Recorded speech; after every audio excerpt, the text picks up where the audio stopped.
Welcome to War of the Words. I'm your host, Wayne Besen. On today's show, we talk about an alarming sex panic in Nebraska that has shaken up the state's politics. What started as an attack by Christian nationalists on liberals and LGBTQ people has morphed into a hostile takeover of the Republican Party. Then, we interview Mimi Swartz, an executive editor with Texas Monthly. We're going to discuss Texas politics. Do Democrats have a shot at political power in 2022?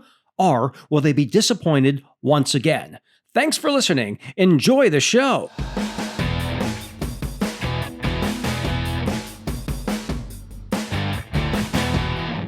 It was the beginning of the Reagan era, and America was careening to the far right. A mysterious new plague killing gay men was quickly emerging in major cities such as New York, Los Angeles, and San Francisco. The Reverend Jerry Falwell's moral majority was in ascendance, with blistering attacks on LGBTQ people, women's liberation, and abortion rights. The modern conservative movement was born, and the Christian right was beginning to flex its muscles, slowly realizing that it had the organizational capacity to hijack the Republican Party. A growing Christian right needed to build a vibrant infrastructure to lobby Washington and change laws to enact its oppressive moral vision. The 1970s and 80s saw the formation of values groups, such as the Family Research Council, the Traditional Values Coalition, Focus on the Family, the Christian Coalition, and the American Family Association. To expand their influence and offer the veneer of credibility, they staffed their shops with so-called experts who would provide so-called research that conveniently backed their agenda. New well-paying openings were created for hucksters, con artists, and quacks who willingly served as political puppets. One such opportunist was Paul Cameron, a former associate professor at the University of Nebraska who was fired for unprofessional conduct. As his career collapsed and he descended into the professional wilderness, Cameron created a niche by exploiting his psychology background to produce shoddy and fabricated studies on the supposed dangers of being LGBT, which he called, quote, an octopus of infection stretching across the world.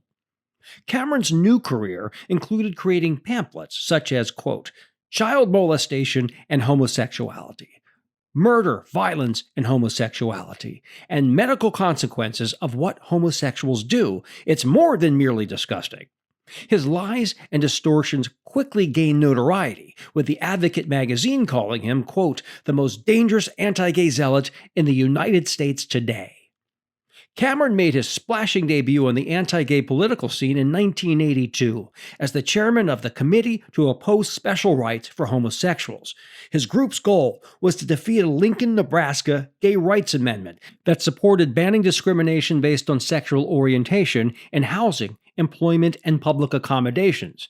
He spoke frequently about LGBTQ people supposedly recruiting children and spreading disease, and even said they were more likely to commit sexual mass murder. During all of these accusations, he never presented any proof whatsoever. But like most right-wing extremists, he went too far. In a speech on May 3, 1982, at the University of Nebraska Lutheran Chapel, Cameron announced to the crowd, right now, here in Lincoln, there is a 4-year-old boy who had his genitals almost severed from his body at Gateway Mall in a restroom with a homosexual act. The townspeople were terrified.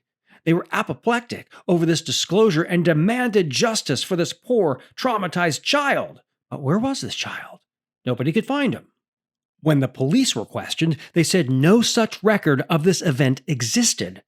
Cameron was forced into a corner, and he had to admit that he invented this terrible tale, but he defended his lie by saying it, quote, could have happened. Of course, the sun could hypothetically freeze, but that hasn't happened either. University of Nebraska psychology professor James K. Cole told the publication Denver Westward, it's fascinating that someone with his capacity, a trained scientist, would do these things. He was willing to take any outlandish statement and use it to his purpose. The guy has no moral inhibitions. I find it surprising that the Christian right would follow someone who had no moral inhibitions. With 80% of white evangelicals voting for Trump, supporting those with no moral inhibitions has become this group's trademark. We also witnessed multiple right-wing Supreme Court nominees lie about their single-minded determination and struggle to eliminate a woman's right to choose. Sadly, blatant lying, even without blinking, comes naturally to this crowd. It's what defines them, more than their showy prima donna pageants of piousness and prudishness. Today, we dug out the ghost of Paul Cameron because there's a new moral panic coursing through Nebraska. Right-wing cuckoos of the corn are crowing about fake gay and transgender conspiracies to scare parents into voting for extremist Republicans. And it's working. While Governor Ron DeSantis of Florida gets most of the credit for reviving the despicable canard of LGBTQ people, quote, grooming children, this lie was first floated in Nebraska. The Washington Post wrote an illuminating article highlighting how new Cornhusker crusaders are viciously and unfairly attacking comprehensive sex education programs in the state's public schools. It's not enough that these zealots can homeschool their kids or enroll them in private church-affiliated academies. Now they insist on infiltrating public schools to brainwash all school children and poison their minds on sex. I call this dishonest assault on reality and perversion of the curriculum Paul Cameron 2.0. It's really the same deceitful, disgraceful garbage that was debunked in the 1980s, yet repackaged and presented for a new generation. It seems these extremists prefer peddling reckless Christian indoctrination over education. They demand that schools fail their students and set them up for unplanned pregnancies, which they can't easily terminate, and increase their risk for dangerous sexually transmitted infections. In the case of LGBTQ students, they want to pretend that they don't exist and leave them completely in the dark on how to protect their health.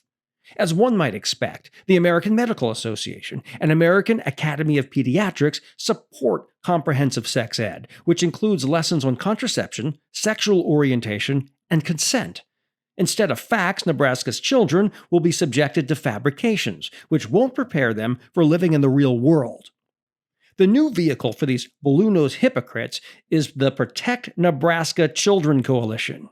Yep, that's it, the Protect Nebraska Children Coalition. The organization's co-founder, Sue Greenwald, wrote in an email obtained by the Washington Post, "This is not sex ed as anyone knows it." She falsely claimed that the school's effective sex ed lessons were grooming children to be sexual victims. Like Paul Cameron, she offered no proof. In truth, if they wanted to groom children, they'd take them to a local Catholic church for Mass or nearby to a Southern Baptist church. According to the Associated Press, a Nebraska Attorney General's Office investigation identified 258 victims who made credible allegations of sexual abuse against 57 Catholic church officials in the state going back decades, including many that high-ranking church leaders knew about and didn't report to authorities. The report outlines each known case in graphic detail, stretching from the 1930s to the 2010s. More than 90% of the victims were boys, usually young teenagers who served as altar servers.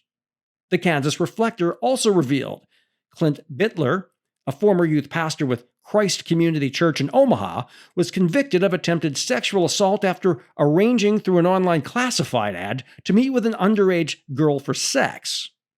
It's interesting, but I don't see any comparable reports of systematic sexual abuse coming from neighborhoods in Lincoln or Omaha with high concentrations of LGBTQ people. Perhaps these organized busybodies would best serve their communities by minding their manners and monitoring their ministers. I suppose it's easier to scapegoat innocent people than clean their own filthy houses of worship. As Jesus said during his Sermon on the Mount, "You hypocrite, first take the plank out of your own eye, and then you will see clearly to remove the speck from your brother's eye." Of course, no one really thinks these good Christians read the Bible. It appears they haven't even skimmed the Cliff Notes and made it to God's 9th commandment, "Thou shalt not bear false witness against thy neighbor." Who do they think they're kidding? These prayer warriors are only pretending to be protectors of our children when they are cowardly predators who are punching down to harm our most vulnerable citizens. So if they aren't the holy rollers they're pretending to be, what's their real angle? The Washington Post reveals that these ambitious values vultures are motivated by achieving raw political power. Their leaders are nobodies who want to be somebodies and are willing to say or do anything to lift their public profiles. The Trojan horse they use is Christian nationalism. Their cynical movement is generally defined by unqualified loudmouths who could never attain political success through traditional means. So they took the shortcut of demagoguery to elevate their personal brands at the expense of the state's students. Instead of creating real platforms to improve the lives of citizens, these QAnon influenced radicals shout groomer and pervert to selfishly bathe in the spotlight.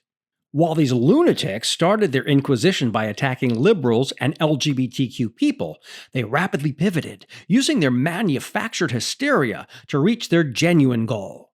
According to the Washington Post, quote, "The unsubstantiated claim of grooming helped activate an army of self-described Nebraska patriots who rose up against the standards, took over the Republican Party, and propelled a wave of far-right candidates for local and statewide school boards."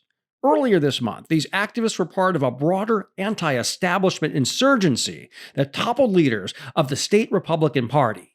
Paul Hazard, a former state trooper who dubbed the proposed sex ed standards a pedophile's dream, was the top vote getter in the May primary among 8 candidates for the Kearney School Board. It's interesting that the scholar providing intellectual heft for this movement is the late Judith Reisman. She's a familiar name because her shockingly unprofessional books that smeared LGBTQ people and tried to debunk sexologist Alfred Kinsey was a regular at ex-gay conversion conferences that I have monitored for decades. She's basically Paul Cameron without the psychology credentials to hide behind. The Washington Post found Reisman was not trained as a psychologist or sociologist or sex researcher. Instead, she had worked as a songwriter for the children's television program Captain Kangaroo in the 1970s. Then, concerned about the effect of television on children, she earned a doctorate in communications in the 1980s, according to her resume. Instead of supporting school board members with expertise in education, Kearney students may have an unqualified cop setting standards whose platform is basically screaming, "The pedophiles are coming! I'll protect you!" Meanwhile, their intellectual guru, Reisman, penned children's songs for Captain Kangaroo. Perhaps this is what appeals to their childish, primitive minds. Reisman is just another untrained, quotable quack that offers these soulless moral entrepreneurs a pseudo-intellectual peg on which to rest their hideous hats. I'm sure with such luminaries setting public standards, Nebraska's school children are going to be well prepared for college and workplace competition. Of course, these phonies and imposters will eventually be debunked and discredited, just as Paul Cameron was. But until they are exposed as ignoramuses and frauds, they will ruin lives, break apart families, divide communities, and cause spasms of hate violence. Nebraska's fear-mongering adults are letting down the children of the corn, with an ongoing political horror movie that is far from over.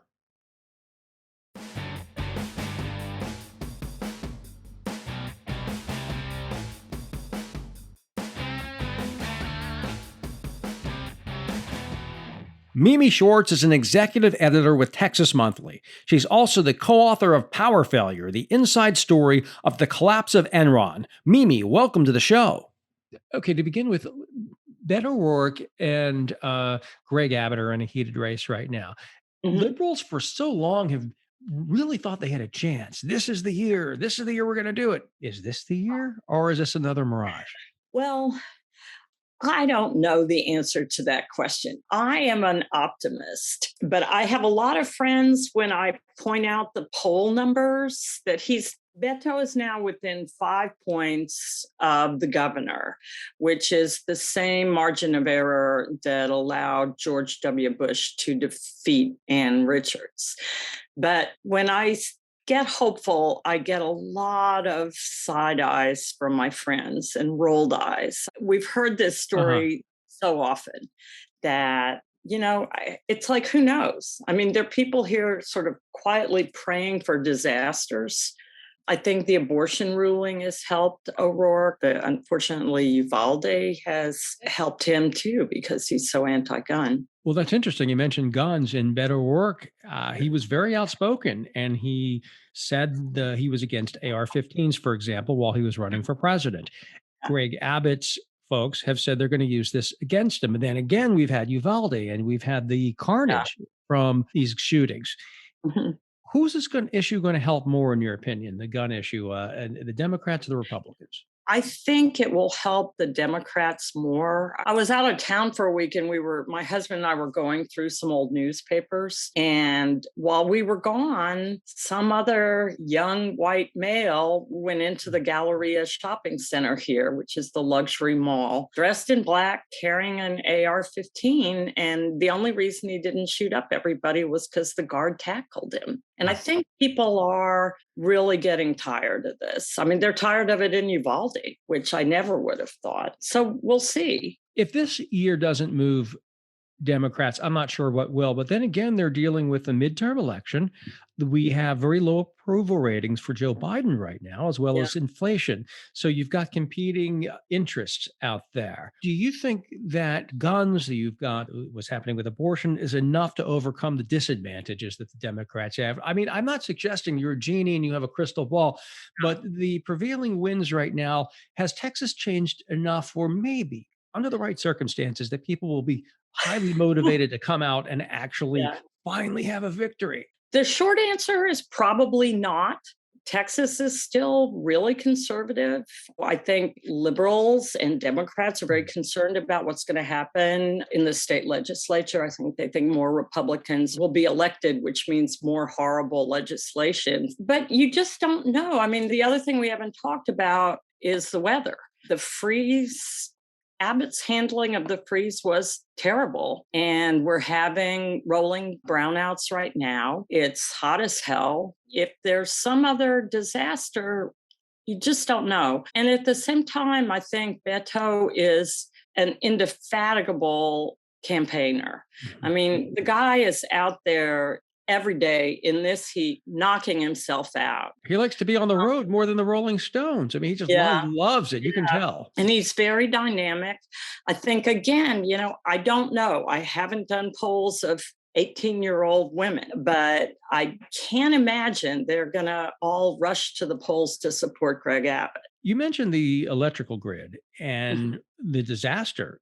It also hurt Ted Cruz, no Cancun cruise. In the middle of this, people were dying, and he wanted to go, was it the Ritz or the Four Seasons? It was some fancy hotel that most people can't afford. Cancun, yeah. And that clearly, I think, must have also hurt the Republicans and their image of trying to defend your average person. But have they made any progress on this, the Republicans, that they can claim? No, I think it's generally known that they haven't done much. And, there's Abbott's war chest has grown ever larger by supporters of oil and gas industries. Cruz, I think you have to look at who Cruz's supporters are. It's a very small group, but that's extremely generous. So he doesn't need that much to stay in office. I don't think he figures in people's consciousness quite as much as the governor right now. The governor's been out there. I think people see him and can make their own judgments in a way that Cruz has not. You mentioned the big donors of Texas and Ted Cruz. About 2/3 of the funding for Ted Cruz's 2016 super PAC, for example, were from two people, Tim Dunn and Ferris Wilks. Mega billionaires, and they have funded a lot of other races and remade, from what CNN said this weekend, their money helped remake the State House. All the lawmakers, they're essentially puppets of these two guys, and Tim Dunn in particular seems like a religious zealot, incredibly extreme. What is the impact of these billionaires, and how is it pushing Texas to the right in Austin? Well, I think, there's something called the Freedom Caucus, which are right-wing legislators. And then what you've got really is a culture of fear at the legislature. I mean, I know one former high-ranking legislator, a Republican, told me his colleagues know better, but they're afraid of getting primaried. They're afraid of losing their funding. They're afraid of losing their office. And so they sort of march forward like sheep. I don't think it's that hard to convince them to do what they've been doing. And it's one of 10 states where you can give unlimited contributions Yeah. to PACs. So Yeah. they really do have an outsized Mhm. power, these billionaires in Texas. How would we counter that? What's the best way to do that? Or is it just a scary situation where they really can continue to push the state to meet their own desires and needs? I think we're in a really scary situation right now. People are looking at upcoming elections, just like people are worried that Democrats are going to lose the Senate this time around. I think people are very worried here who are not ultra conservative about what's happening in the legislature. And I think they've got the power and we've seen what they can do with it. And there's nothing on the horizon to Mhm. stop them. People don't realize this, but the major cities in Texas are quite liberal. Yeah. Austin, for example, Mhm. even ones you wouldn't expect. Dallas is, Yeah. Houston, and they're very diverse. Mhm. They also are getting a lot of, for example, in Austin, tech investors. Mhm. But could this shift to the right kill the golden goose? Could all of these people coming in from California and elsewhere for, say, low taxes and more land and getting a giant house for less money, could they say, you know what, enough is enough? Yeah, California might be expensive in New York, but I also don't have to live under some crazy far right regime. Could this hurt the big blue cities in Texas in the long run, this incredible shift to the right? I would like to think so, but I'm not entirely sure at this point that it's gotten bad enough. My editor in chief has often said that a lot of us on the staff are too focused on the politics, and people come to Texas for a lot of reasons, especially being able to buy a house, even though they can't do that like they used to be able to. And so I think we'll see in the next couple of years. It's a little too soon to tell, but I've heard of, anecdotally, young women who don't want to go to college here. And again, companies here have offered to pay for abortions for their employees to go out of state. So I guess everybody's trying to find a sort of equilibrium, but it's not a very comfortable one. Well, abortion kind of changes that dynamic very quickly. Yeah. And there are going to be a lot of people who they or their daughters are going to need an abortion. And suddenly it's very real living in Texas. Yeah. And then you have transgender people who are being attacked by the governor. And the Texas Attorney General, Ken Paxton, seemed to uh, encourage the Supreme Court to revisit the sodomy law because, of course, Yeah. it's Lawrence versus Texas that overturned the sodomy law. If these things come to pass, we already have abortion that has. Mhm. I wonder what that means. I mean, people are suddenly going to, those who aren't focusing on politics are suddenly going to say, wow, these politics have encroached upon my life and suddenly I have to. Again, little too soon to tell. I wish people would decide that now instead of waiting for another legislative session that could be even worse. But the polling I've seen is that the general public seems much more open to gay marriage, for instance, than abortion, which struck me as nutty because 1 in 4 women have had abortions. So it's very widespread. I think, again, there's going to be an issue with business getting involved. Mhm. But so far, I think the business community's been very disappointing. And there's a reason for that. I think if you look at our lieutenant governor who runs the Senate, he has basically threatened major companies. Well, like DeSantis did in Florida. Right. I mean, American Airlines was the first that our Lieutenant Governor, Dan Patrick, threatened. But I think they fall into line pretty quickly. I have a funny story about Dan Patrick. When I was a Oh, kid, let me hear. I was about 10, I think I was 10 years old, maybe 11, and he was my idol. He was actually an Was he a excellent sportscaster? sportscaster. Mhm. Yeah, he was funny. Like this Yeah. guy was head and shoulders the best sportscaster in the area. And me and my best friend Danny Lowe, who still lives in outskirts of Houston, we love this guy. And Yeah. we finally got our big chance to meet him. And it was like meeting a superstar for us. Uh-huh. It was amazing. It was one of the greatest things that ever happened. And now I look back and I'm like, oh my God, that's what that man turned into. He turned into some fanatic. And I can't understand it because he came across as completely different on television. Well, I think he's a really smart guy and he understood which way the winds were blowing. Personally, don't think he really believes in anything except himself, but that doesn't separate him from a whole lot of Pauls right now. Would you like to hear my Dan Patrick story? I would be delighted to. I have a pretty good one. Hope he didn't kiss his butt like we did. I mean, we No, were I like, didn't. oh, Dan, Dan. And now we're like, Dan, Dan. No, I was at again, the Galleria.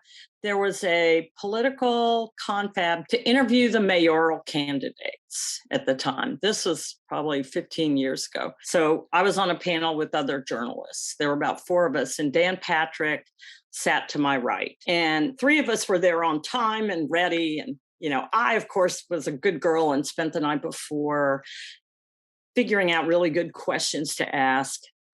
And so Patrick comes in, sits down beside me. He comes in 2 minutes before the thing's supposed to start, if not 2 seconds. And he leans over to me and says, "Oh, you know what? Let me see your questions to be sure that we don't overlap." Oh my God. And this does not speak well of me. So I immediately said, "Oh, sure," and handed over my questions. Then the thing started, and the order went, I was the last person each time, so that each time it was Patrick's turn to ask a question, he asked one of mine. And then I was ultimately left with nothing. So I think the guy is pretty shrewd, pretty smart. It sounds like that's very generous. To me, that would sound like a serpent. Yeah. I mean, Yeah. I did a profile of Patrick a while back, and it was the lead of the story because it just told you exactly who he was right away. That really does define him. The GOP convention they have in Texas. Oh, God, is the yeah. scariest one in the country, maybe. It's almost, and there's not much hyperbole here, but it does remind me of The Handmaid's Tale. Okay, 10 years ago, they opposed teaching critical thinking in schools. 2014. It declares homosexuality a chosen behavior contrary to God, and they endorsed conversion therapy, Yeah. which I have spent my life exposing and fighting. And then in 2020, they first started floating seceding from the United States of America. Now, this year, they have gone all of those things. Homosexuality is an quote abnormal lifestyle choice, doesn't believe in bipartisan legislation to raise the minimum wage for guns to purchasing from 18 to 21. Even Senator John Cornyn was booed at the convention because he wanted reasonable gun legislation. They really, really, really went far. I mean, they also said that Joe Biden was not the legitimate president. He was an acting commander in chief and was not legitimately elected. Is this a Handmaid's Tale in waiting? I mean, who are these people? No. What the hell is going on here with the GOP convention in Texas? Well, the only reassuring thing I can say is, as you pointed out, they've had cuckoo platforms forever. It's kind of, my colleague Chris Hooks wrote a really good column about it in Texas Monthly, where you are saying, okay, well, this is where, usually they just let the crazies have their say. But the difference is now, I just worry there's a critical mass that they can get some of this stuff through. In the old days, they couldn't. So, really the next few months, the next year are going to be really pivotal, I think, for Texas. I'm not saying they're cuckoo, but they started breakfast each morning with Cocoa Puffs. Yeah. But well, let's end this by asking a question. What is something about Texas politics people don't know and probably should, or some misconception they may have? Well, I think people need to pay attention. That's what I think. My boss is right by saying, people come here for the good economy. I'm going to say something, that's going to sound cuckoo. The people are great. They're wonderful. It's just the government that's very odd. I mean, remember, we've been gerrymandered like crazy. I'm not sure how representative these people really are. So Beto's right. Get out and vote. If I can say one thing that really struck me about the January 6th hearings, at the very end, when they were interviewing Mr. Ayers, who had gotten swept up in the whole thing and gone to the Capitol, it's ruined his life. And someone asked him, well, what did you learn? And he said, well, you need to read. You need to know what's going on. Think people, or they live in these echo chambers now that are poisonous. There's one more question I want to add to it. I've read a lot in the national news about Hispanics. They were supposed to be democratic and usher in a new age. And now we're seeing a lot of Latinos. They are voting Republican in Texas, particularly on the border. Can you give us any insight onto what's happening there? I mean, I think I grew up with everybody saying, waiting decades for the Latinos to come out and vote. And then they finally did, and it wasn't what people wanted. But I think a friend of mine said something a year ago to me, like, at a certain point, we're going to look at the Latino vote like the Italian vote. Mhm. It's not monolithic. And so I think it's hard to say, well, there are conservative Latino voters because they're anti-abortion. A lot of them are entrepreneurs. They're conservative with their money, but then there are other Latinos who understand this isn't going to be good for them. I mean, I have a friend who's Latina and very conservative, and I just keep telling her, they'd send you back in a heartbeat. And I think that's absolutely the case. And I don't understand why people don't see it. But in fact, there's a blind spot that people Yeah. have, all people politically. But I would just ask the question, are these people who are running the show in Texas, these Republicans, are they tolerant or are they intolerant? Do they believe in diversity or don't they? Do they believe in people practicing many forms of religion or a specific form of Christianity, not even broad Christianity, but a specific form of it? Are they divisive or are they welcoming? And if you answer all those questions, I think the writing is on the wall what the future Yeah. is if those who run the Republican convention in Texas took charge. Well, it's interesting. I don't know if you've seen the story about the log cabin Republicans in Texas who are so shocked that they didn't make any progress. And my question to them is, what were you thinking ever? That your party would support you. In upcoming news, the sun is hot. I mean, these are folks who just can't see reality. They've been, in my view, delusional. I've been criticizing them since I have been involved in the LGBTQ movement. And they've been promising that they're going to get somewhere with the Republican Party. And nothing has happened in decade after decade after decade. But I'll give them credit. They are, I would like to know what they're drinking because they're the most hopeful people in the world. If I could be that hopeful, I'd be happy every day. I mean, my God. No, I keep thinking about what I call pull up the ladder people Yeah. who have done well, want to keep what they have, aren't interested in sharing, even though they wouldn't have to share that much. Yeah. I love how conservatives, they say like, oh, pull yourself up by the bootstraps. And some folks I'm like looking down, I'm like, do you realize you don't have boots? Thank you so much. And it's always great talking to you. And I love reading your articles. Is there anything else you want to add? Any issue I might have missed? Thanks for having me. I enjoyed it. I guess I would say Texans aren't all bad. I know I'm sort of one of them, I guess, like temporarily for 4 years. All right. Take care. Bye. Bye. Thank you for listening to War of the Words. I hope you enjoyed the show. Tell your friends and family about us. We are available on all major podcast platforms, including Spotify, Apple, and Anchor. Have a great week. Until we meet again, see you next time.